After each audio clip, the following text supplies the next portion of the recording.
Good morning, everybody. It's me, Mitch. And surprise, surprise, surprise, I'm back home. Back home in my studio. uh, Rolling around in this wheelchair. And it's working. It's working. It's good to be home. I've been home for a few days now. And it's a challenge. It's a challenge. But my spirits are good. I'm starting to get visits from therapists, occupational therapists, where I will probably do some more work on getting my right side a little more controllable. That's the probably going to be the last thing to actually come back. Every day I get a little more use of my hand. I still need to walk with a walker. It's just not going to be a quick recovery, but I'm going to try to make the best of it. Going to try to make the best of it. I got a lot of stories to tell you coming up about the absurdity of the medical health care. Well, I use the word health care, but it's not health care. About the hospitalization system. Doctors who are quick on the draw, throwing drugs at everything, whether those drugs do any good or are necessary or actually create problems. And I believe that they've done that to me. It's incredible the carelessness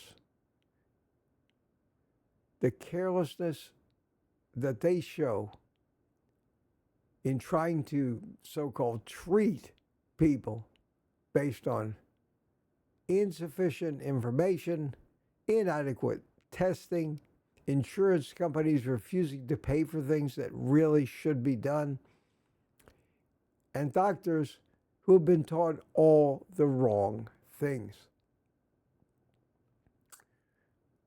This really isn't about me. This is going to be more about the system going forward. I developed a little test because they're always throwing new doctors at you. Doctors you've never seen before come wandering in with their clipboard. They put a stethoscope to your chest for half a second. They ask you, "You doing okay?" "Yeah." "Well, thanks, I'm Dr. So-and-so. I'm making rounds tonight." Then you never see them again. Half the time, they write a prescription on the way out for something that you probably don't need. The game of cover your ass, make the lawyers happy, rules everything. I was so happy to get out of their clutches because you're a prisoner when you're in the hospital. Whether you get rest or sleep or are comfortable is the last thing that they're concerned about. I don't know how anybody heals. And if you survive the food, and here I am, it's been almost a month, February 28th, since I had this stroke.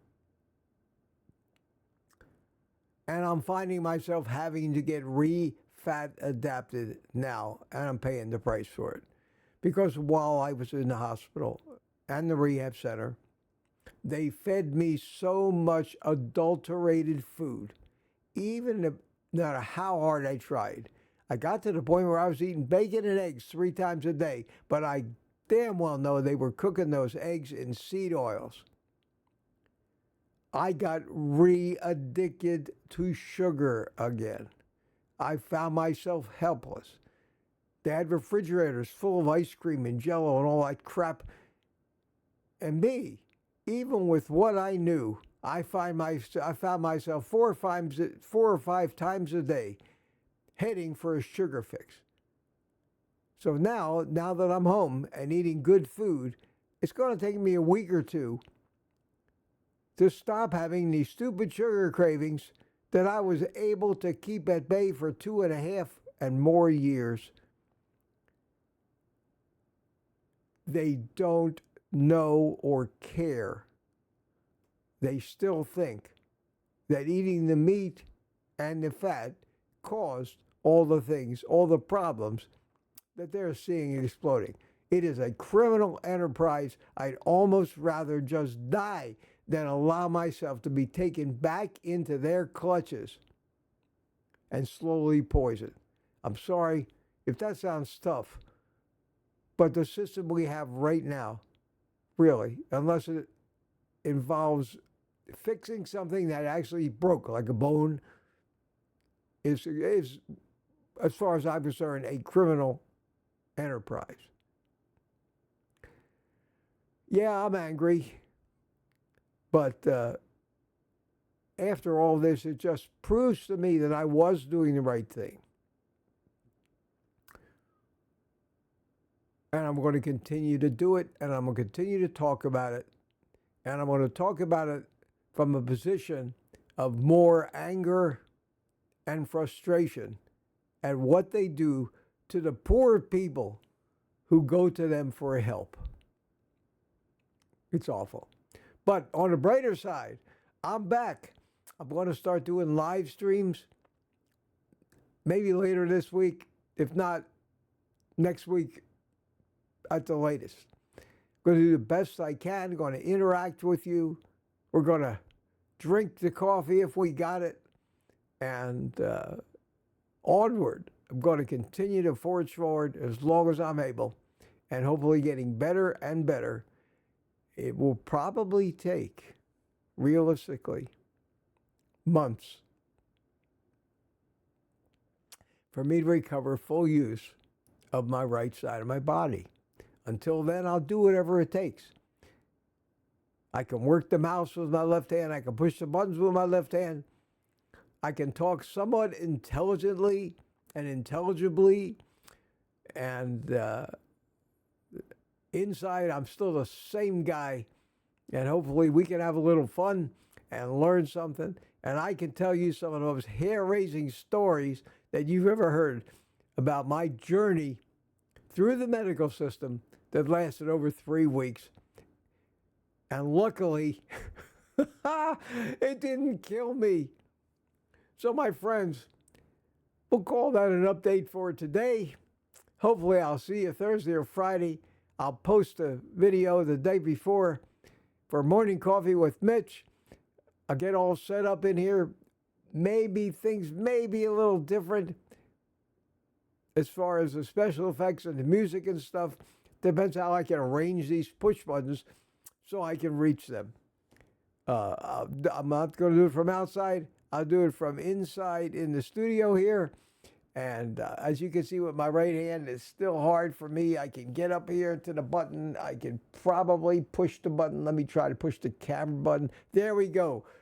So my right hand is becoming useful. I tied both my shoes today. I feel like a 3-year-old. Good boy, Mitch. You walked. I still use the walker, but I'm walking more and more every day, getting more and more of my balance back. But if I had to recommend that anybody had a stroke, I would say probably not a good idea. Just another one of life's adventures. I'm going to try to maintain my sense of humor, but I can't help but display my anger and frustration at a system that is so broken and causing so much harm. I got to keep railing about it. So until later in this week, I hope to see you live, and that ought to be fun. And you know what to do.